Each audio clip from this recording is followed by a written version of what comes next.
but we really want to try and diversify our knowledge of the crowdfunding platforms and also hope that there will be competition between these platforms and it won't remain like such a strong monopoly. And so those are two of the big reasons. Yeah, yeah. Year seven. 2026 is year seven, I think. And then I was like, no, that's not me. But how about a plush doll? Because that's something I always wanted. I have little plush dolls around me all the time to be. Well, hello, everybody. I am Matthew Orr, co-owner of Wet Ink Games, and this video is something pretty different from what I've done before. I am attempting to put together several videos, several interviews into one video that kind of breaks down the RPG party from Gamefound. So I want to tell you quickly what this video isn't, what I think this video is, and who I think should watch it. So first off, this is not journalism. I'm not trained as a journalist. I didn't pursue sort of a dispassionate take. I know the people involved. That's so it's not trying to cover the whole of the industry or the whole even of RPG Party. It just was what I wanted to ask about.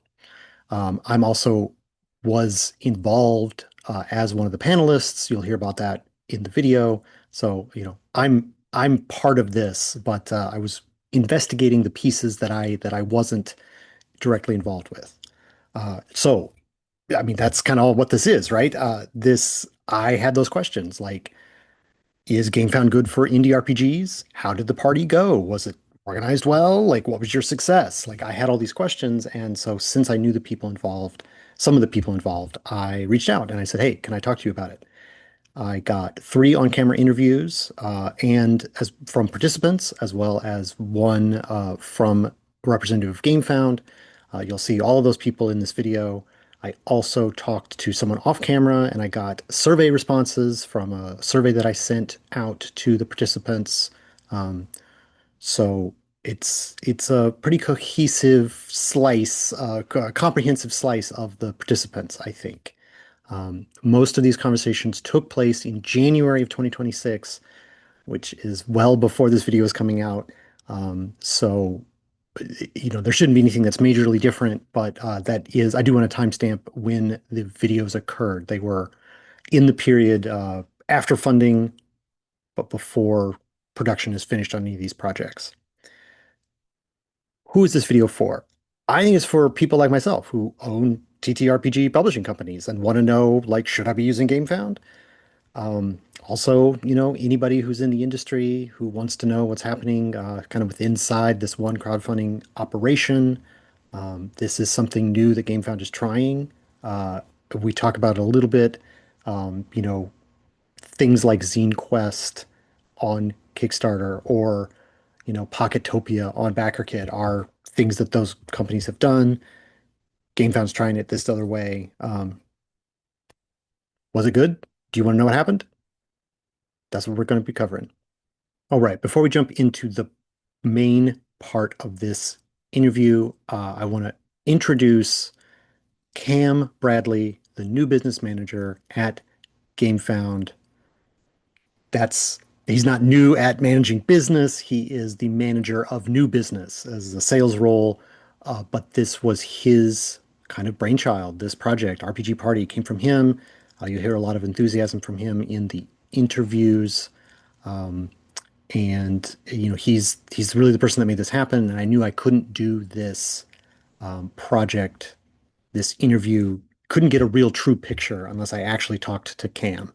We did have Cam, GameFound's new business manager, on a Discord channel with every contestant and some other people as well, and he was on top of everything. And the fact that Cam pulled some strings and got one of his friends to give us half of his booth for free, I want to clarify, was already kind of crazy, right? Ron, Cam was phenomenal. Yes, so I've been the face of this event and everything, and it is absolutely my baby. And oh my goodness, I don't think I've been able to be a part of anything that's been so rewarding professionally before. Mm-hmm. Like it's just been so like one, fantastic to run and be a part of that way, but also hear from a lot of the participants, like how myself, GameFound by extension, because obviously I am GameFound, like really help contribute to their success and their learning is just incredibly special. I mean, tell us what RPG Party was and what you were trying to do with it. The first kind of draft of this event, going kind of back into the before times, was, oh, if we could get like 3 or 4 like established people to run a campaign with us, we could make like a banner event around it, and it'll be a whole great thing. But that ended up being really, really challenging to do. So it went back to the drawing board, and Tad was actually the guy that really had the genesis of what came to be the RPG Party. Of, hey, like, we're trying to grow into this space.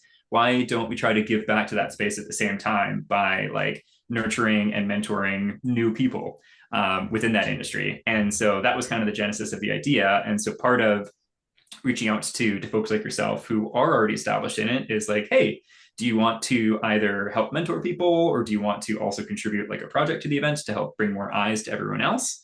And so yeah, that's where a lot of the wide net portion came out, because like we've got a lot of cool projects, mostly in the board game and tabletop wargaming space, but only a couple in the RPG space. So we wanted to be able to leverage our strengths and also be able to assist in areas where we could definitely use some assistance with too. Yeah, and your pitch that you just gave sounds better to me than the pitch that I originally heard back in, some months ago. And maybe it was me reading, focusing on certain parts of it or whatever, but like the reason that I was not interested in participating was that it sounded like it was more like, hey, if you've never done a crowdfunding before, let us have our team of experts vet your project and tell you not whether or not it will succeed. And then if we think it will, then we'll put it on the platform. And there was, and I'm like, I've done this a bunch of times. I don't need anyone else to tell me whether or not my idea is good. And so as far as submitting a project, that was sort of like a miss. What you're saying now is not what I heard before, and so I was like, I'm not interested in that, how many people send in projects and to get down to We that had, 20, if I that remember 20 the some. exact total, it was, I think, 216 or 17 total Okay. submissions, which was freaking fantastic. Yeah. Part of like we were going to be happy if we got 100, and so reaching over 200 was exceptional. Part of that, so like we obviously shared it all over the place, but we also had some official partners to the event too. So a huge kudos and shout out to Magpie Games, Loot Tavern, Chaosium, and also Drive Through RPG, which helps drive some traffic to submissions, which is awesome. The narrowing down portion, we kind of shared that duty with the rest of the partners to help review and everything as well. I was Gamefound's main reviewer, and so I dedicated, I think it ended up being 16 hours of reviewing all of the projects. And oh man, like getting it down to the top 40 was such a challenge. A lot of like the kind of premise for the review was, one of the most important ones was no generative AI content being used. Good. Some projects that like clearly said AI was placeholder were considered, but that was one of the big important things. Originality of like the concepts and games themselves. One of the interesting ones too was like, or I guess we can touch on that one after, but like game presentation, clarity, how far along the project looked to be, because part of our original, and this is an area for improvement for next time, is having way too aggressive of a timeline. So like seeing how far along the project looked. But in hindsight, looking at a 2-page spread is not indicative of how far along a project actually is. And then I think one of the important kind of tiebreaker ones is once we were starting to get down to the nitty gritty of, okay, these 3 projects are all fantastic. We can only include 1 or 2 of them, and they do have some similarities. Like, which one is the most standout in those similarities and won't have as much direct competition with the ones that are already like included in the event? Because I think one of the strengths of the event was the diversity of the projects, but then it also makes for like, ultimately people are still going to have competition because there's only so many games that people can buy, but trying to make sure that there's like a really wide spread there rather than a bunch of people competing internally with each other. I spoke to 3 participants from the 2025 class of RPG Party. Well, hello, Allison Cole of, I didn't even ask you what your company name is. What's your company name? What do you go I by am of for Soft Chaos Cooperative. Soft Chaos Cooperative? That's a lovely title. Just the very short part of we've had before I start pushed recorded is like perfect name for like what you've got going on. I will describe the project a little bit Yeah, if that's okay, because that's what I was. You it's a describe little this game. weird. So it's closer to a digitally mediated LARP than it is to a tabletop game, which I think will come into what our experience was like on Gamefound. But you play teenagers who are online in the year 1999 in an online fan forum. And so it's played on computers, everyone is in separate locations, and you're like pretending to be someone who is pretending to be someone online. So like I would be like a 16-year-old girl from Ottawa, Canada, who's like lying and saying that she's a 17-year-old guy from New York because that's cooler. And I play Spike from Buffy the Vampire Slayer in a fan forum. Like that, it's a lot of layers of meta identity. And so it had been funded as a theater performance during the pandemic for a theater festival. And so we had like all these runs. But yeah, it was a weird game too. Strangers on the Net was the Gamefound game we Yeah, I think we didn't say it. crowdfunding. I don't So, think yeah. I said that.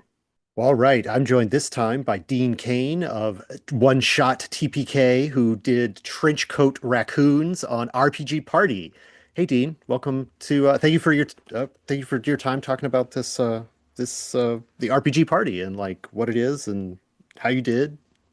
Appreciate it. Hi, Matt. Thank you for having me. Oh, I really appreciate the opportunity to talk about such a unique experience.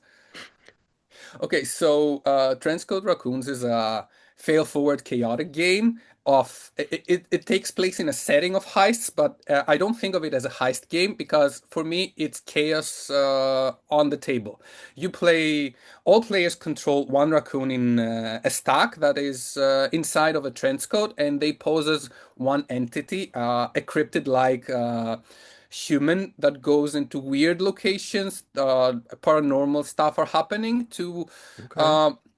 steal one weird treasure. I have a quick start out that starts like in a setting where a fruit vampire that has built a juice empire, uh, and has pulled together a gala to unveil a cocktail recipe, and the raccoons want to steal that cocktail recipe. And that is my opportunity for me to put weird people in weird scenarios and let like chaos happen. Well, hello, hello. This time I have here on the other end of my line, Benny Yugaraj from Singapore.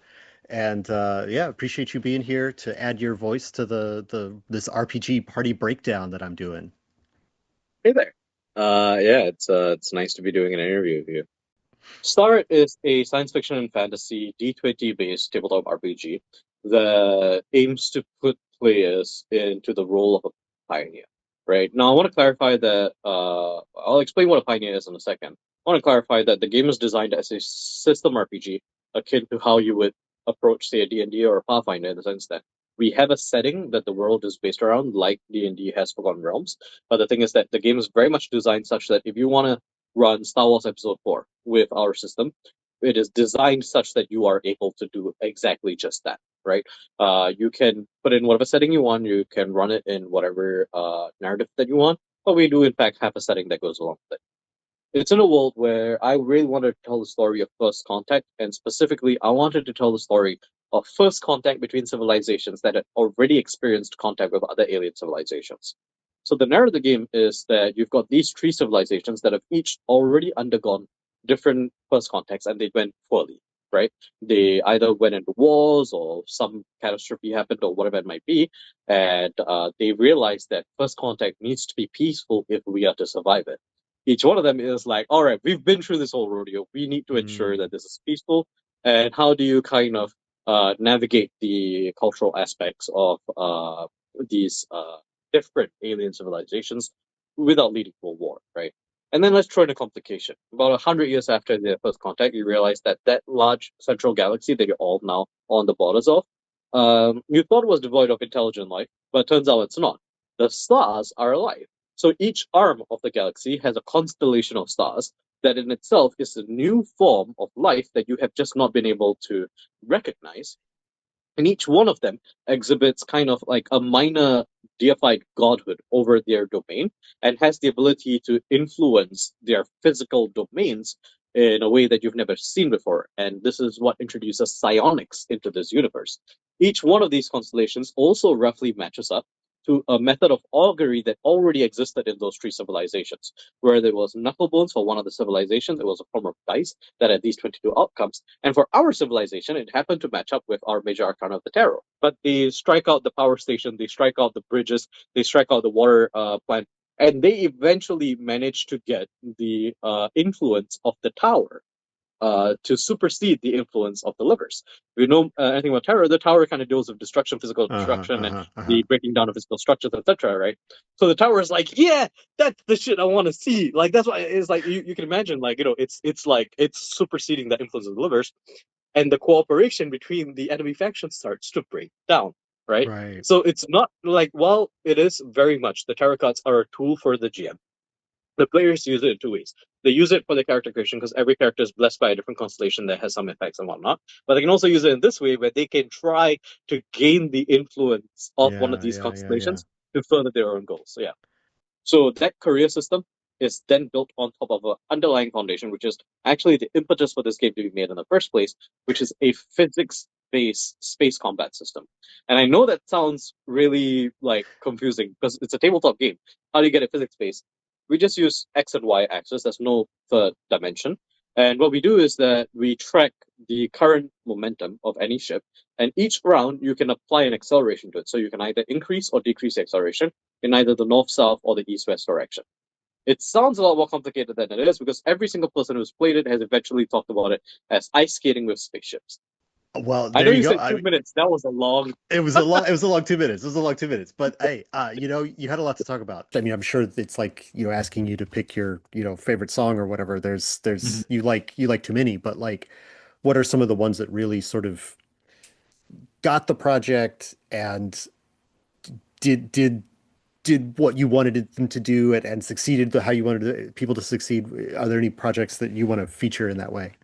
Yeah, absolutely. I think so. We mentioned Benny and his Star project being the first one from Singapore, which is incredibly cool. Also, huge shout out to Dean and his project Trenchcoat Raccoons, which, if I remember correctly, has the highest backer count and the highest funding out of any TTRPG from Greece, which is also incredibly cool. You Will Die in This Place by Liz is an awesome one. Also, there's this crazy cool meta narrative, and it's being kind of like the designer for your talks. I think probably before and since crowdfunding, which is awesome. And that was just a great example of like a very evocative visuals done really well and a simple and effective campaign offering. And then also Yanni's project Ambition. That one, like talking about visuals and art style, is out of this world. It is ironic because the name is Ambition, and it's also probably the most ambitious launch of the entire event. And him and his team ultimately gave the Wild Sea a run for their money in total funding, which was so cool to see, especially because it was the largest project of the event. They had a much higher funding goal than everyone else, which we were talking about before crowdfunding. And it's like, this is going to be an uphill battle because any just common viewers are going to see that, like, oh, like, why isn't this one funded? And a bunch of the other ones have. So yeah, watching and following that campaign was an absolute treat. And then, like you said, like there's every project in there is so cool for so many different reasons. I think that those are some outstanding ones, but one I think I need to mention as well was Under the Table. I can't share specifically why, but Pete, the creator, has and was going through a whole bunch of different things, and being able to see him cross that funding line was incredibly special. And ironically, learning about RPG Party made me start a Kickstarter campaign. Because I figured we're not going to get into RPG Party, but hey, crowdfunding seems like it might be the right idea for this. So shortly after I learned about RPG Party, we actually launched a Kickstarter with no ramp up, no pre campaign marketing whatsoever.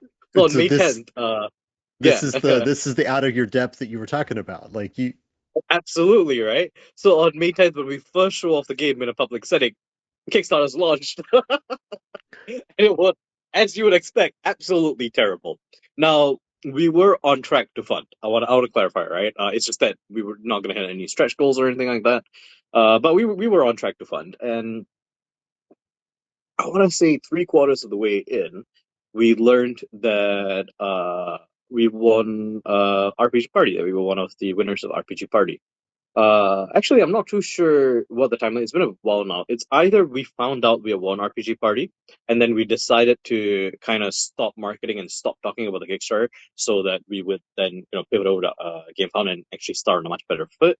Or we had decided to do that previously already, and then our RPG party came up. But either way, they were really close to each other, right? So we decided that, hey, okay, the Kickstarter was a mistake, right? We went into this not knowing anything about what crowdfunding was going to be like. Let's just forget about it, all right? And we'll take that as a loss. Whatever money we spent on paid ads, whatever money we spent on the campaign, we'll just take it as a loss. That's a lesson to be learned. Let's move on, all right?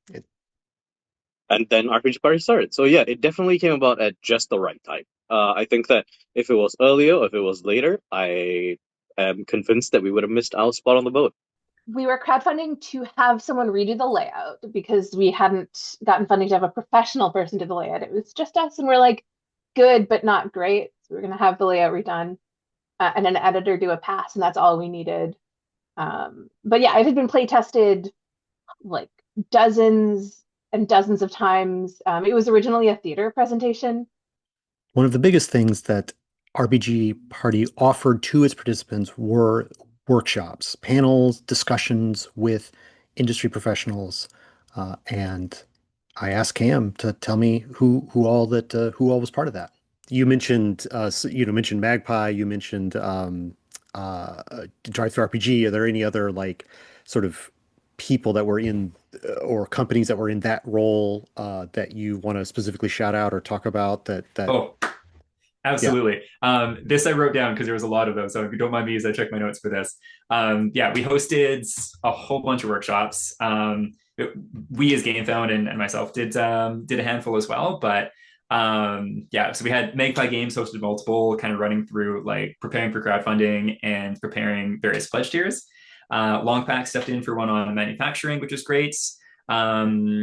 Easy Ship did one on fulfillment, which is great as well. Nine Realms Agency did one on marketing. Shout out to yourself, Wet Ink, and also bringing on Scripted and Radio James to talk book publishing, which was extremely useful too. That was coming from publishing. It was one of my personal favorites. I love what James said about like book printing isn't necessarily easy. And there's a lot of things to consider, but it's also the most accessible printing books has ever been. I love that so much. It was such a good one. Snapback Games, both Zach and Brian came in for a top-notch, extremely educational one on like how to make the most of after the campaign, be it post-campaign funding, what to do with your game, and everything like that too. That was a absolutely fantastic one. Dragonmount Press, they are an RPG alumni that have ran with us a couple years ago, and so they jumped in and did one to kind of talk designing campaigns and running campaigns on Gamefound, and then also with some graphic design input there too. Mikkel, the creator, it was not something that he prepared as a like quotable phrase, but it stuck with me like to this day. It was so good. It was right kind of in the crunch time as everyone was getting ready to launch the crowdfunding campaigns. And it was just a little offhand comment of like, yeah, sometimes you just got to realize it's not going to be perfect and full send anyway. And it was just like, oh, that's gold. Yeah, for the most part, at least for Starrett's perspective, right? We tried to ensure that we were at every single workshop, which, I mean, as you imagine, was a bit tricky with some of the workshops being at like 3:30 a.m. for us, right? I distinctly remember there was one week where we had workshops every day, and every day was like a 2:30 or 3:30 a.m. And it ruined my sleep cycle for a while, but hey, it was useful. But yeah, it was definitely, I want to say, the highlight of the early RPG party, right? Was being able to meet, as you so eloquently put it, not nobodies, right? Magpie Games, Chaosium Games. We had our first introduction, actually our first ever workshop, was actually with Longpack Games and Toys, who were a producer. And while admittedly it definitely felt a bit like a marketing pitch where they were like, hey, if you come on with us, this is what we'll provide for you. It was still incredibly educating for the purpose of like what goes into physical production, right? Because one of the core tenets of the RPG party was that everybody was required to deliver a physical product, was one of the terms and conditions of being selected for RPG party. Yeah. So that was definitely something that was quite I want to say quite interesting to experience, right? That workshop long back. But Yeah. yeah, I mean, like I said, the workshops were definitely what we were originally like going all in for because we just that knowledge that is kind of hard to find and pretty esoteric, all things considered, was quite valuable. Was very intimidating at the start because we were hearing people give advice from inside the industry that was beyond the scope of most of us, if not all. Still very helpful, still incredibly helpful. Like part of my success, relatively to how I started, came from hearing people have bigger scopes that I initially planned. Like I Mm. specifically remember one of the one of the Magpie game people say, okay, maybe your campaign will not be a 100K campaign, it will be like a 10K campaign. And I was like listening, I wanted like six. These people think 10K is a failure, so maybe I should try for 10K if that's how people fail. And that's exactly how I pushed myself to broaden my scope.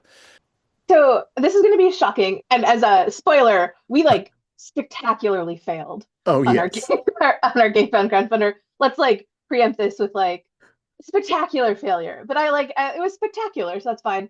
The platform itself, in my experience, and I've only used it this year, like preferred it to Indiegogo. I'll Mm. say that, but it was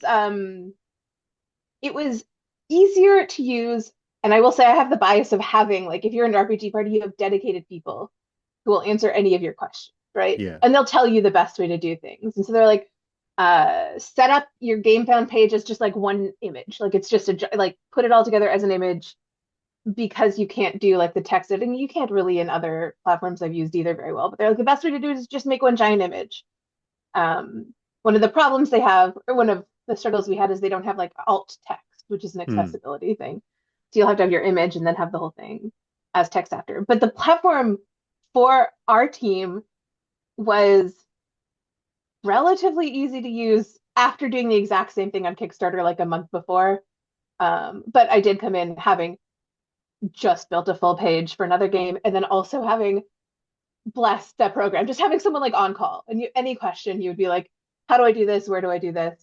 Um, and this is going to be my perspective, completely from my perspective. I find almost every platform inscrutable. Like I find the FAQs, I find the guides, I read through all of them no matter what, and I'm like, I still don't know what's going on. So I found it like par for the course. Yeah. But once they said just make your whole page one image, I'm like, great, got it, thank you, Yeah. done. Yeah. Going in fresh to GameFound's UX is a very steep learning curve. Once you get the hang of what they're doing, I absolutely love it. It gives so many tools, but uh, as someone based in Europe, having their company being based in Europe as well, they gave me some tools for handling taxes, which were a Mm. lifesaver for now. I don't know how that would have, like, how helpful that is for someone on the US side of things, but Kickstarter just lets you do everything yourself and figure it out on yourself. And when you're starting out, that's not a big of a problem if you make like 1 or 2K in revenue. But if somehow you manage to escape that, you may find yourself in the deep end of troubles.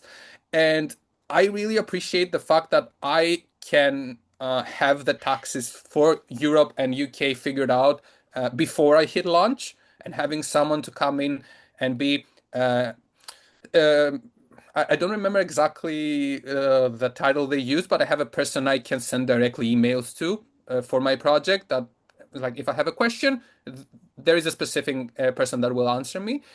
And they go through everything before they review your campaign because Kickstarter just reviews it for automatically in 5 minutes.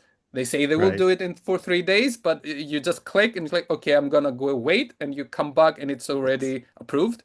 Yeah. But here someone goes It's, through it. I'm sorry. You go No, on. no, Go no. on. No, I'm getting carried away, but I think it's very important because this is the boring part of the logistics, the taxes, the accounting stuff, but it is the most dangerous and the things you should pay most attention to because it's very easy to turn a successful campaign into you being in the red and not knowing where that came from. It's Yeah. the thing that scares the most when you go to physical fulfillment is shipping, is logistics, is all of that, and then you have to figure taxes on top of that. It's very because I understand that their platform came from board games that have a lot of moving pieces, a lot of weight in them. So it's very useful to have that kind of UX and utilities in it. But it has been a lifesaver so far.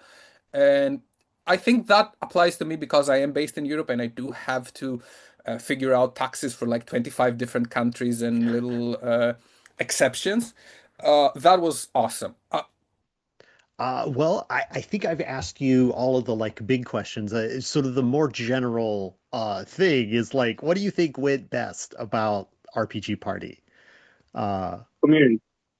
community? Yeah, without question. Yeah. Yeah. I mentioned earlier that we probably would not have successfully crowdfunded a monthly RPG party, but I can see a world where some interaction with someone who was a mentor to us made that happen, right? That's not something that I think was exclusive to RPG Party, but what was exclusive to the RPG Party experience was interacting with the other members of the RPG Party. We built kind of this. Okay, I also want to give huge props to Gamefound here because I think that they went out of the way to select a cadre of RPG creators that they knew would not see each other as competition. Hmm. Every single project that was selected in the RPG party was far enough away and unique from the others, such that none of us, like one of the worries that I had going into it was that if there was another sci-fi RPG creator, that they would feel either threatened by us or we would feel threatened by them, and it would create friction, right? Or if let's say there was somebody else doing tarot cards, that that might cause some. Well, like, hey, I'm trying to hit the tarot market. I'm trying to hit the witch market. You Right. shouldn't be hitting that, and like I want to like compete with you. But no, none of that. The way that Gamefound selected the cohort of RPG Party winners was a masterstroke, if I have to put it kindly, where they effectively ensured that we were all complementary. We had 3 projects that used tarot cards, but we all used them in such unique and varied ways that none of us ever felt like we were competitors to each other. And actually, our very first shoutouts of other projects in the RPG party was each other. We Yeah. all shouted out each other instantly, right? Yeah. Same goes with the other sci-fi project, which was Heliosail by Quinsola Studios, and their project is a science fiction project as well. But it is also so unique in both its aesthetic and also its setting that at no point did I feel that a customer that's going to be interested in that would then have to choose between Stark and Heliosail.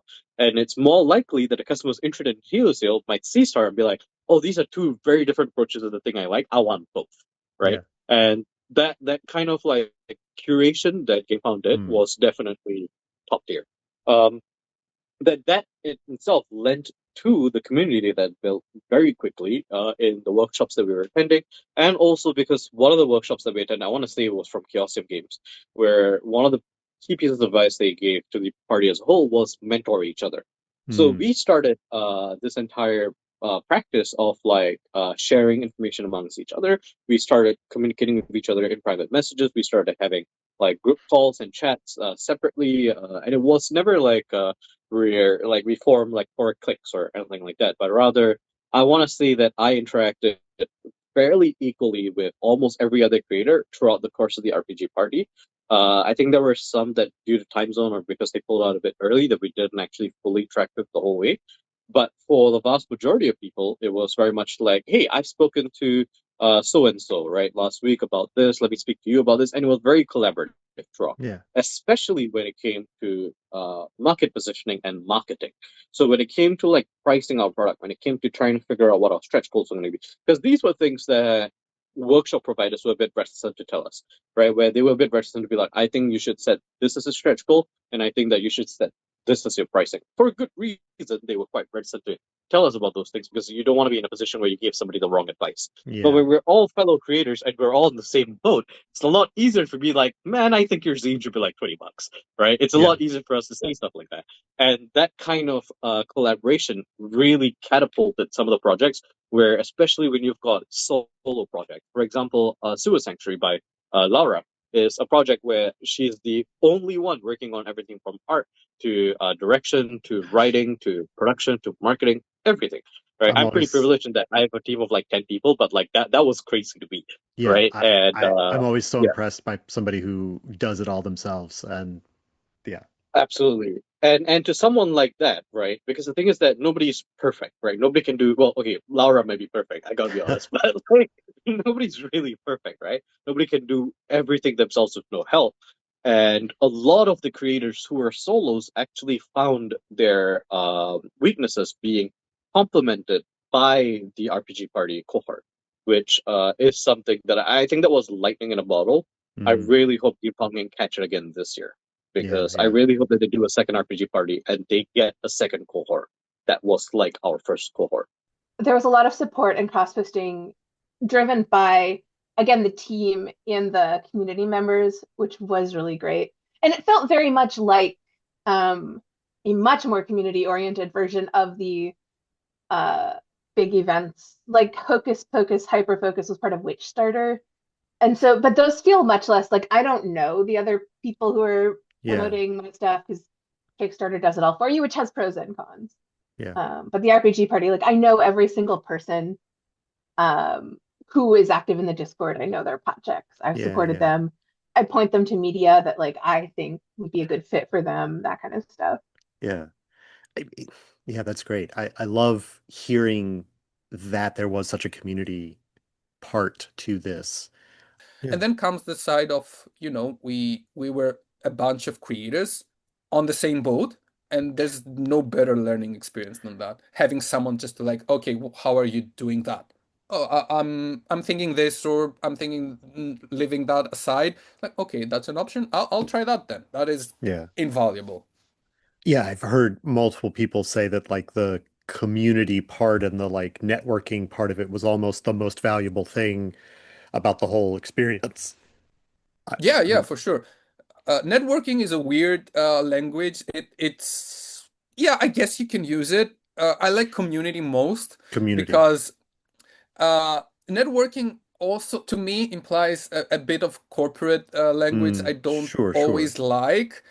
And I came to think a lot of those people in that Discord channel as friends, and I would love to meet them in person at some point. But it is community, and that is what when you're working from behind a screen in a small room, writing stuff, and perhaps exchanging emails with like an artist here or layout editor or any person, what you are actually missing is people that go through that same experience. And in our line of job, that's not always easy to find. Maybe I come from a prejudice point because it's even harder here. We are a small community, and it probably would have been different if I could have been in the US and be in the con circuit and meet more people like that. But having just access of people that are going through the same things as I am, that has been the most invaluable part I could have ever taken. Even if I had failed and did not fund or fund just enough to put me in debt, I would still think this would have been priceless to have as an experience. The two biggest takeaways of things that I think we did really well was one, growing a community, because it was in the back of my mind when we put together the group of creators and had like a specific set aside RPG party in the Gamefound Discord. It was like, okay, I really hope that this ends up bonding and forming into a community of people that like really want to raise each other up, but I don't want to force that. And it just happened naturally, and it's been so special to see like if someone was having a problem with pretty much anything, watching other people come in and be like, oh, I actually solved that with this, or hey, I know so and so who can help with that, was incredibly rewarding. There's 3 projects which actually did a collaboration with each other too, and are writing for each other's projects as part of like a a little promotional push during the campaigns, which was incredibly special to see. And then also like got to meet a decent handful of people and included in the events at some conventions over the years. And so huge shout outs to Benny from his project Starro for championing the whole event and everyone in it at Essence Field this year. And yeah, it was really, really cool to see things like that, because it's how I like to operate in the space. And it was actually, and it's totally okay to share this, it was the one thing I was kind of like a little worried about when I got into this role, because it is technically a sales role and I do not like hard sales at all. And so I feel incredibly lucky and privileged to be in a spot where I can just talk to people about their projects and give, like, I work for a crowdfunding platform, like I'm going to have some biases, but give as unbiased advice and input as possible. Like biggest thing for me is helping people be successful, like irregardless of where they launch. So like I get to talk to people launching their first projects on Kickstarter, on BackerKit, doesn't matter. And if I'm reaching out to them about, like, let's say, well, this would be Kickstarter, not BackerKit, but someone who's just launched the first project and I'm checking in to see if they're sorted away for a pledge manager, I like to share resources I have regardless of if they come to us. And same goes if it's someone launching with us, could be their first project, could be their third or fourth crowdfunding project but first time with us, or otherwise, like I like to hop on the phone and be like, hey, so here's how, like, let's hear what you have in mind, hear what you're going to be offering, and talk about like how to be successful as possible. Like I freaking love the space, and having people be as successful as possible in it is just such a perfect win-win. So yeah, I feel incredibly lucky to be where I'm at. And I know this is probably not what they wanted, but like platform agnostically, I am a better crowdfunder because I participated in that program. To do so, I had the privilege of meeting like Matthias and Thaddeus and all the folk from Gamefound at Spiel, right? And I was very vocal whenever I spoke to them that you need to do this again, because this was very much a success in light and despite the failings, right? And if, let's say, those core issues get resolved, RPG Party in 2026 could be a behemoth of the RPG world, because so many things went so right. So in general, people liked it. People who participated in it had felt like some measure of success, as you've heard them say. But of course, not everything was perfect. I asked everybody to talk about what didn't go well, what could have been better. I asked Cam specifically what he learned through the process, what Gamefound has learned after going through this first year. One thing that I think is pretty interesting, and you'll hear this in the clips, is that basically from both participant side and the company side, they had very similar takeaways from what they thought had happened over the course of the RPG party. Some multiple people mentioned this, and it was the most amazing, no, I shouldn't say the most amazing, but it was like a light bulb moment of feedback that came in of like, hey, like something like a syllabus, these are the things that we're going to cover, these are some rough timelines of where you should expect to be at before launch, would have been so useful. And it was like such a light bulb moment to hear, because in so many ways, especially with the mentorship and the educational piece, like absolutely a syllabus is spot on. And like speaking from experience of doing things from the first time, if who's ever teaching you doesn't give you firm enough footing, it just kind of feels like you're just paddling alone, and that is not conducive to feeling confident in what you're doing. So that's something that as long as we're able to do this again, I definitely want to have available. But then I think that goes to what you were speaking about like, Gamefound is not like a university. This isn't a university course. This is, I mean, everybody's trying to get the dollars in, together, right? I mean, it does kind of muddy the waters about who's doing what, I guess, because I mean, I agree with you that like if you're doing an educational thing, like saying like here's what we're going to cover in these weeks or whatever, that's absolutely great.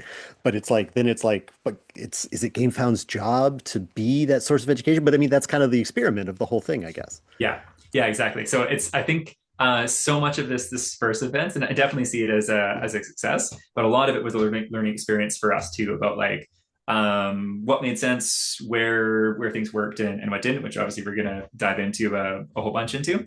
But yeah, it was like a lot of learning for us too, because I think I don't know for sure, but I think that the way that we ran this was kind of the first event of its kind, like rather than like we chatted about like Pentopia and Zine Quests and kind of like game specific or system specific months. which are fantastic. But from my understanding, it's much more of, yes, there's some cross promotion, but it's more of like, here's the platform, do your thing as part of this event, rather than like, hey, we're going to educate you on all of these various stages of how to be successful in the industry. And so, yeah, I think for the first of its kinds, obviously there's going to be a lot of moments to learn and reflect on. Yeah. We had 22 projects which launched. 16 of them successfully funded, which is awesome. And then obviously there was the handful that didn't, which was a shame. Yeah, big shout outs to all those projects. Would love to name them off too, because they're not going anywhere as well. I kept a list and I want to make sure I say all of them. So Twilight Song, Punk Fried Chicken, Providence City Punks, Mute Nanny, and Strangers on the Nets, and then also Magnascape were all the folks that weren't able to fund for this round. And I don't think they're going anywhere. They're going to be coming back in various forms at some point in the future. So big shout out to them. We don't have to have a whole post-mortem of the project, but like Yeah. you've already described it as a spectacular failure. So Strangers on the Net seems to have missed its audience on Gamefound. So I don't know if you wanted to talk about that a little bit and kind of like speculate a little bit about, especially because you were running that other project on a platform that is more known for having the indie RPG crowd on Yeah. it, you know, that being Kickstarter. Like, Yeah. that's kind of like two questions, right? I mean, you talk about specifically like why this project didn't go, why this project didn't catch, but then also like, what do you think the GameFound audience is looking for? Yeah, so I think so I've used BackerKit, Indiegogo, Kickstarter, Gamefound, itch funded. So maybe five, I think. We probably would have picked a different game going in, if we had known like what exactly the audience was. Um, I think we have a really strong like angle or box for it, which is this 90s nostalgia, which people like late 90s, early 2000s nostalgia, which is really in the zeitgeist now. It was less in the zeitgeist 5 years ago when we designed it. But that's great because we now have it done when it's popular. So that was kind of the angle we were going for. And we're like, yeah, people want like custom pogs, like to play with their game or just to have with them. And of course people are gonna want this stuff, but because it was less in the like board game miniatures field, it did feel like we just weren't hitting. We actually launched so the other campaign I was running, and again, I'm going to preface with the Gamefound got the RPG party got rescheduled. So I was not supposed to be running two campaigns at once. Mm. But because RPG party got postponed, these two campaigns ended up overlapping. They were supposed to be like 2 or 3 months apart, so I was supposed to get a break. But it is fascinating to see them at the same time. We like both launched with almost the exact same number of followers. And so the other campaign hit, I should know this, but I don't, like $15,000 or something like that, and had 250 backers. And Strangers on the Net ended up with like 25 backers, maybe 25 to 30. Though they launched with the same number of followers, which is one of the things that was really surprising to us because we're like, oh, if we have the same number of followers, we can predict using that as like a template because it was running 2 or 3 weeks in front of Strangers Really Good. So that was really surprising. And we just think that it was not the right audience for that game. We could have come in with something a little more adjacent to that. I mean, I know you're not tracking like individual, well, you're probably not tracking individual Yeah. like signups or whatever, but like, do you feel like you got the people who you did pre-launch started with your pre-launch? Like, do you feel like those came from like your efforts of like, hey, we're doing this project. This is where it's going to be. If you like our stuff, here's where to find it, you know? So, fun fact, if you only have 25 backers, you can individually track everyone. Um, but not the followers we don't know. I think based on like the metrics we had running, most of those came from meta ads. Okay. Most of our followers. And that was the same for my other project too. Um, there was actually a big difference in that my other project I did almost no promo for. Whereas for Strangers on the Net, we had, do you know the Character Creation Cast? It's like a podcast on the OneShot network. So they did a full month dedicated to Strangers on the Net. Nice. And we had like a streamer who has I'm gonna guess the number, but again, it's in the 10 to 50,000 followers range, and they did an 8-hour stream of the full LARP. right? We like Wow. did all this promotion for strangers on the net. And even with all that, most of it still came from meta ads, which is Yeah. my pet peeve because I'm like, I haven't been paying for ads before this. And I'm like, I was blood, sweat, and tears for every other campaign I've done. I've been like doing media outreach, going on podcasts, like Yeah. calling in favors.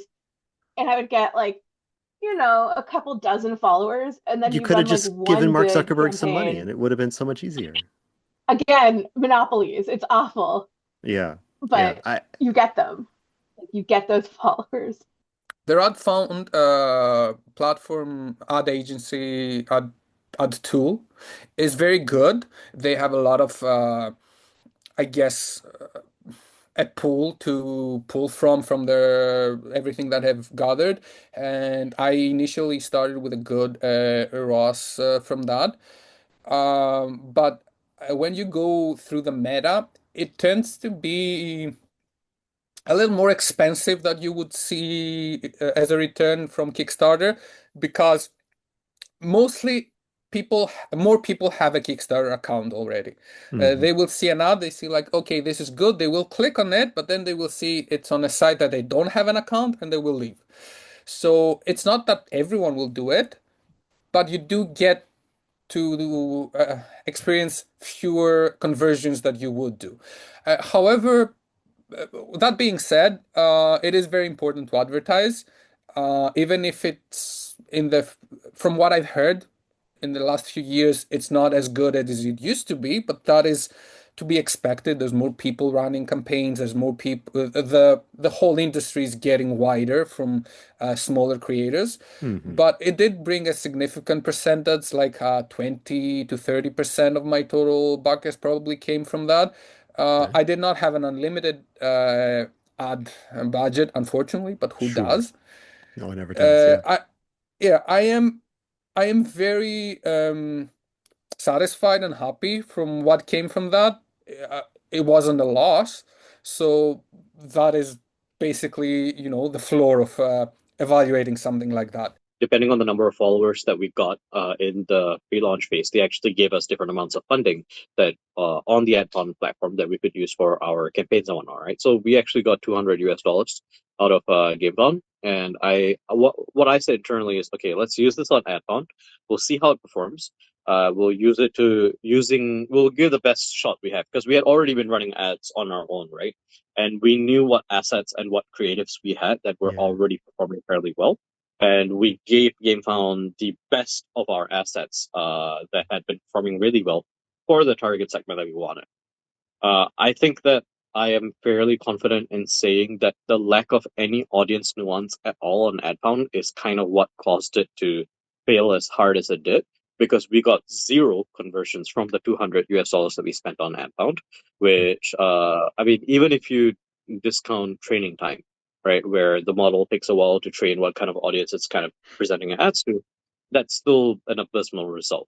So we did not end up putting any of our marketing funds into AdFound from that point. We just did manually on Meta.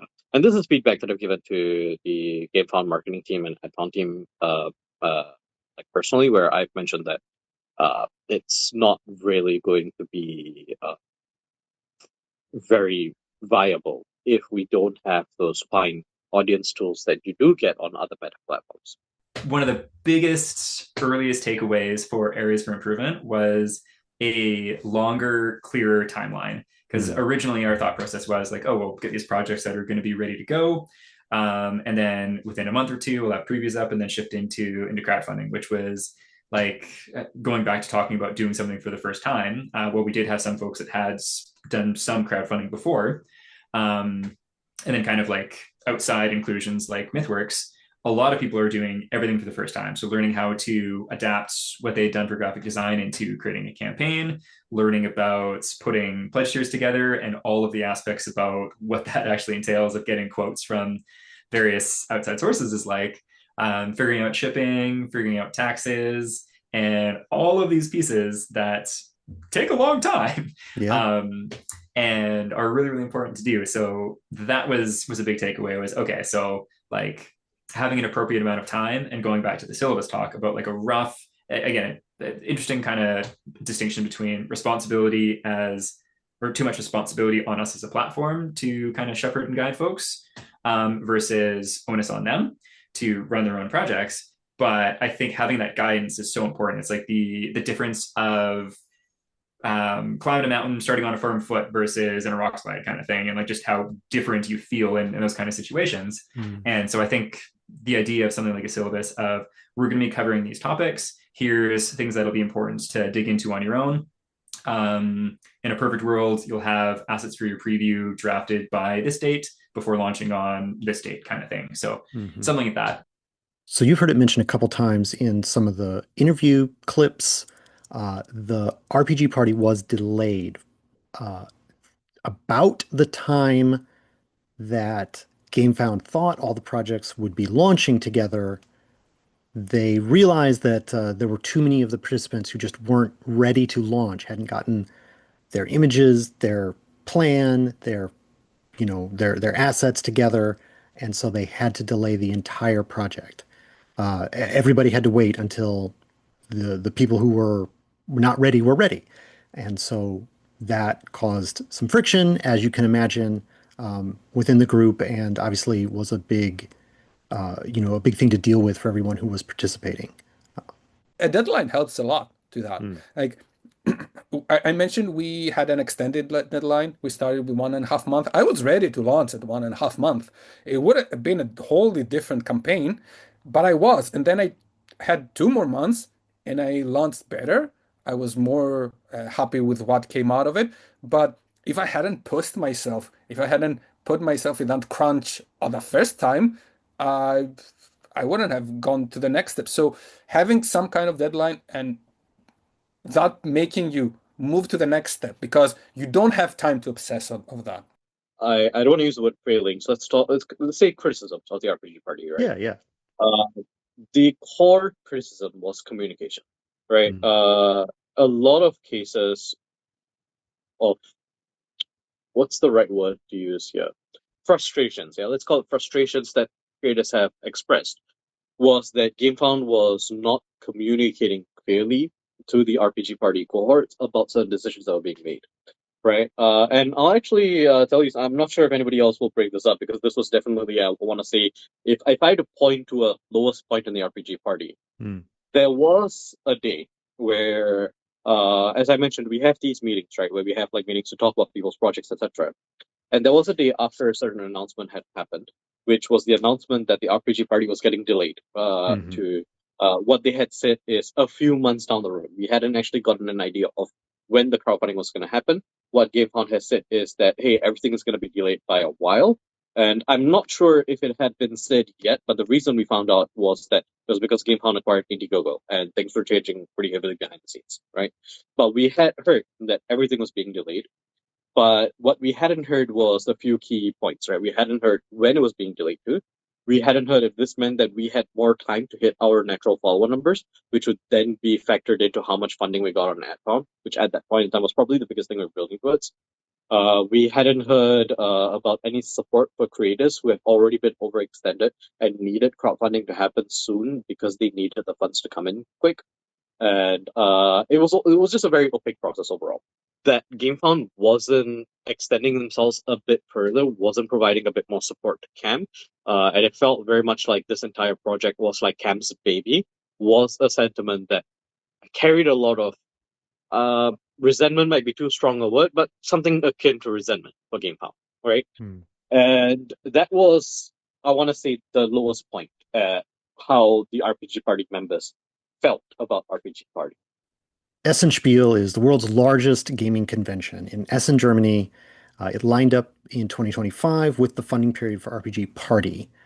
Only one of the participants was able to actually travel to Essen to represent the RPG Party, and that was Benny Yugaraj, and here's how he describes it.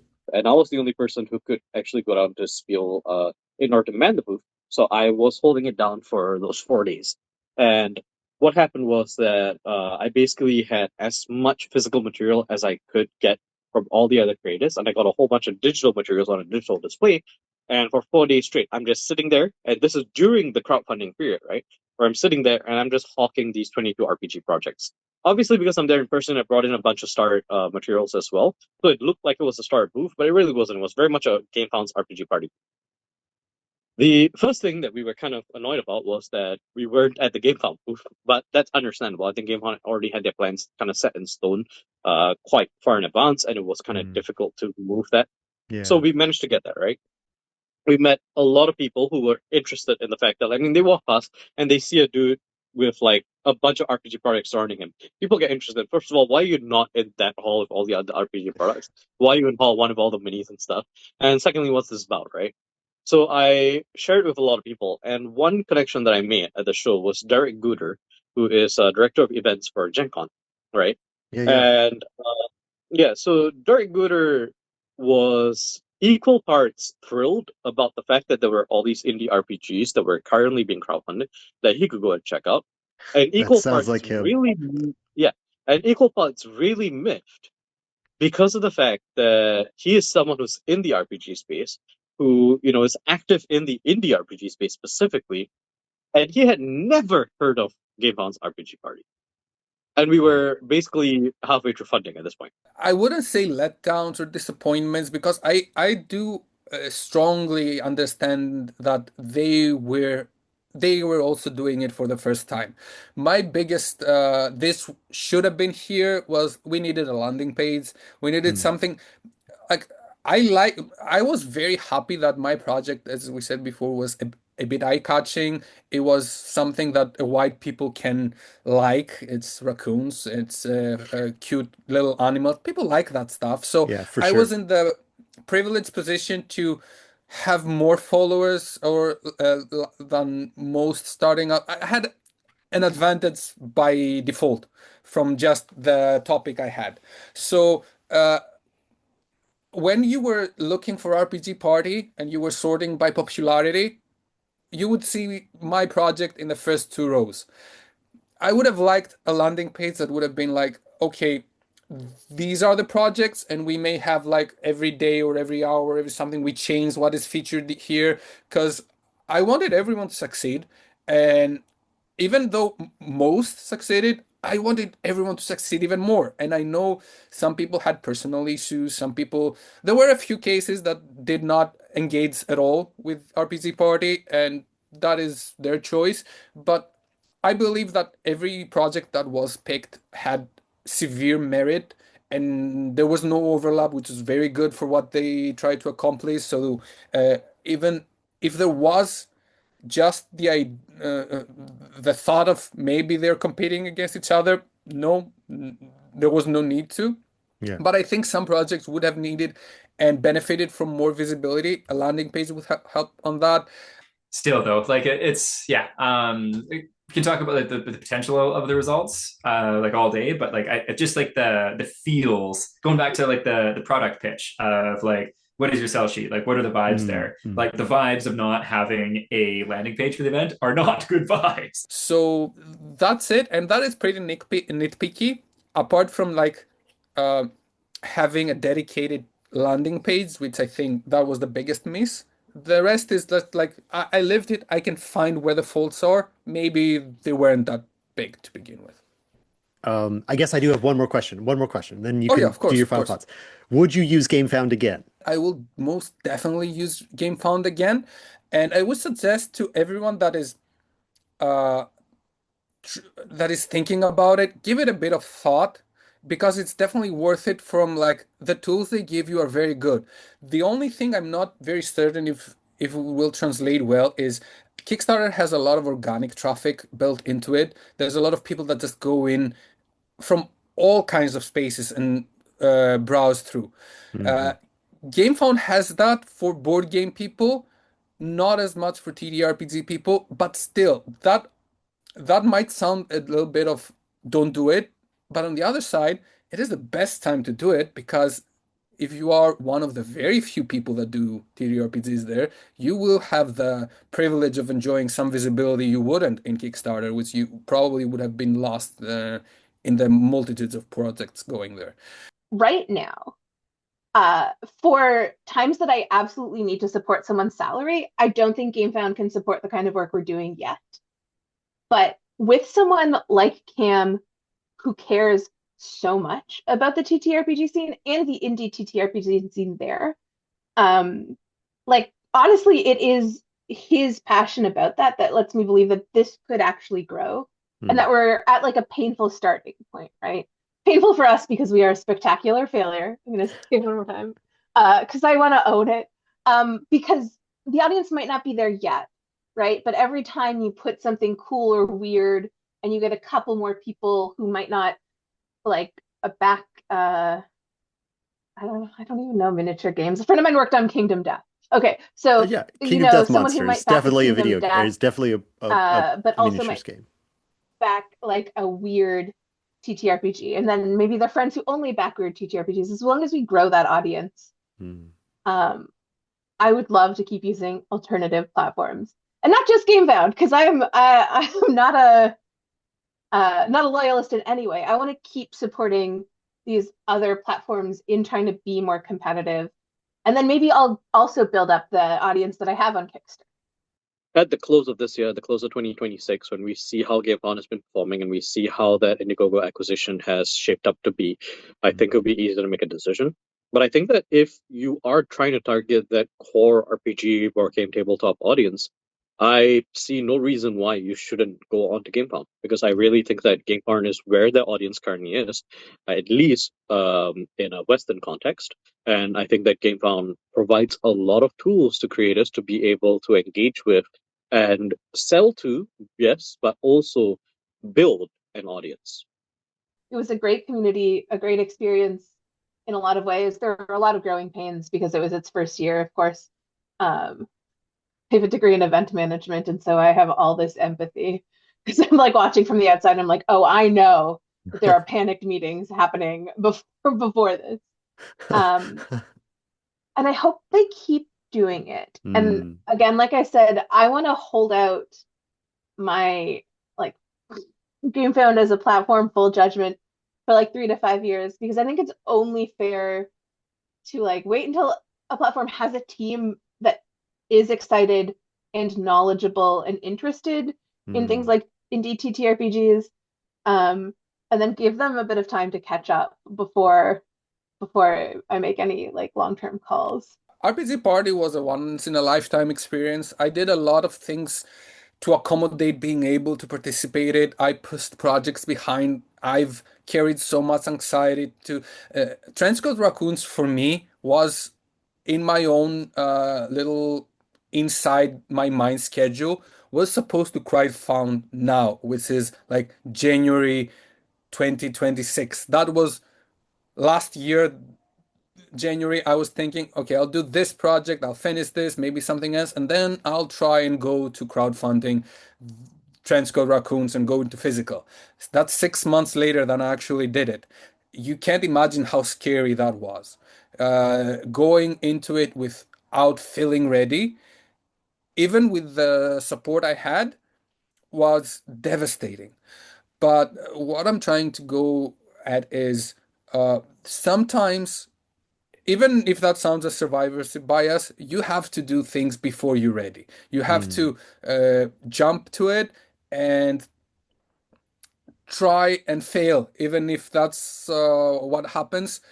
Beckett says, no matter, try again, fail again, and fail better. That is what most people out there should focus on, I think, because I see it with. I'm not a big creator. I've done one moderate success compared to the full field. But I see a lot of people with great ideas that are just keep them and wait for them for the right time for when every star and planet in the sky aligns to be able to put it out there. Don't do that. You're just making you problems for yourself, and perfection is an enemy for every creative process you are going to put out into the world. So RPG Party was a great experience for me to use or forget all those inhibitions of this is not ready, I'm not ready, I don't have it in me yet. But even if you can't find something like that, you can find communities out there, Discord, the internet, all the blogs out there. Uh, Maybe even your friends, you can build a community on your own if you don't have one. some people to support you when you're feeling like you're not ready, because you will never be. You will never be ready enough, Yeah. but you will be ready enough to put something out there, and it will evolve and it will take a life on its own and will become maybe different than one you started with, but still very, very good. And if it doesn't, good, fail fast and do it again. Great advice. I love everything you just said. It was really great. Thank you. I just want to hear like what's your after the RPG party, what's your pitch to people like me who didn't use Gamefound, who only used Gamefound once, or to, you mentioned Pete, we talked about all these other designers that you've talked to. Like, what's your basic like pitch to like, hey, come check out Gamefound?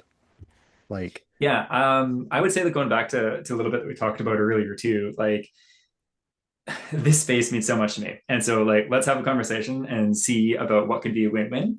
I do feel like the RPG party's been a proof of concept that like projects of any size or scope can have a place here. And it's all about having a conversation, what's in the pipeline, what's going to be on offering for the project, and seeing if we make that work together for a mutual win-win. hey, that's a great summary. And that's it. That's my breakdown of GameFound's RPG Party for 2025. It was successful enough that GameFound is doing it again in 2026. The submission window is closed already by the time this video has been finished and published. Um, but they are doing it again. They've taken on submissions for another year. I will again be participating in one of the workshops, and I'll be very interested to see how it goes in year two. I want to say thank you again to my interviewees, Allison Cole, Dean Gkane, Benny Yugaraj, and Cam Bradley. And I want to thank all of you for watching this video. If you want to see more big video projects like this from me in the future, please let me know in the comments or get a hold of me at wetinkmatt@gmail.com. I'm sure there's other topics I can cover in the same style, and I had a lot of fun doing it. So yeah, if you want to see more, yeah, let me know. Let me know. And please like this video, subscribe to the Wet Ink Games channel, and please share this video with other people who you think would like it. And I'll see you in the next one.